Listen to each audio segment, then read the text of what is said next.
politicians come up here and they give the same old speech. Brown versus Board of Education. The principles are sacrosanct. Separate is not equal, they say. And here those same politicians are, of both parties. And they're saying, oh, now wait a second. Separate somehow is equal, or should be, if you're a member of the gay community. Separate but equal. Is it possible? Can the Constitution reserve benefits for some citizens but not others? Or is it really a matter of protecting tradition? During one of the most historic election seasons, students here at UC Berkeley gathered to figure it out.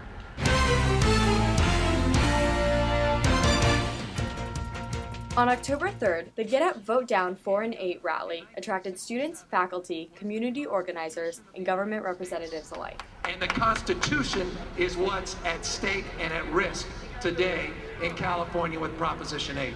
Proposition 8 is a constitutional ban on same-sex marriage. It would add a section to the California Constitution declaring that only marriage between a man and a woman is valid or recognized in California.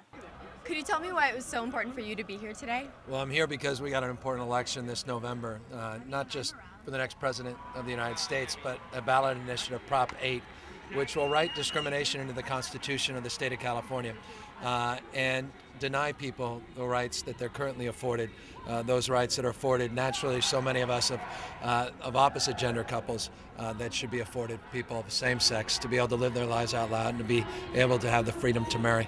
So you see this as a civil rights issue? Period. I mean, the whole notion that the gay marriage issue has become anything but a civil rights issue is anathema to me. It's a fundamental issue of equality. In 2004, Mayor Gavin Newsom issued a directive to grant marriage licenses to same-sex couples. The marriages were voided 6 months later. 4 years later, on May 15, 2008, the state Supreme Court ruled to legalize gay marriage. I mean, California's always been on the leading and cutting edge.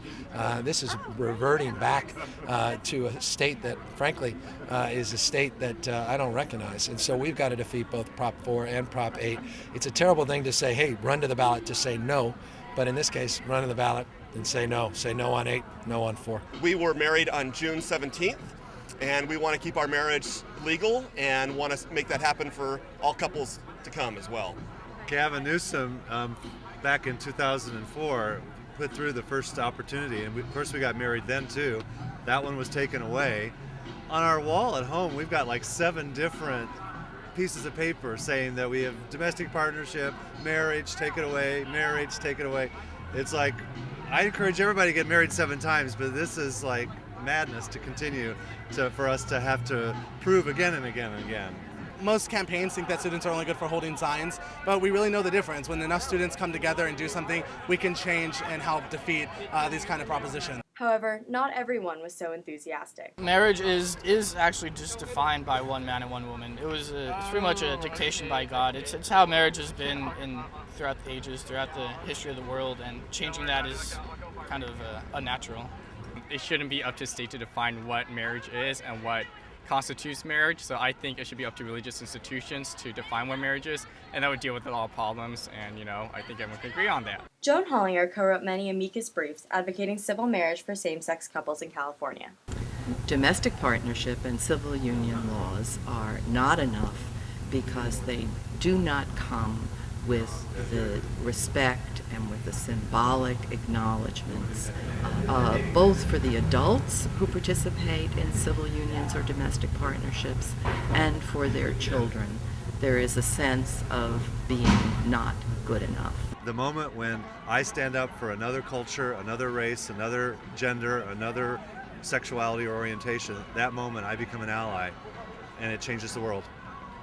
With only 3 weeks left until the election, the fate of gay marriage remains unsure. Remember that California voters must register by October 20th. If you haven't already, please visit declareyourself.com. Reporting for CalTV, I'm Amanda Loh.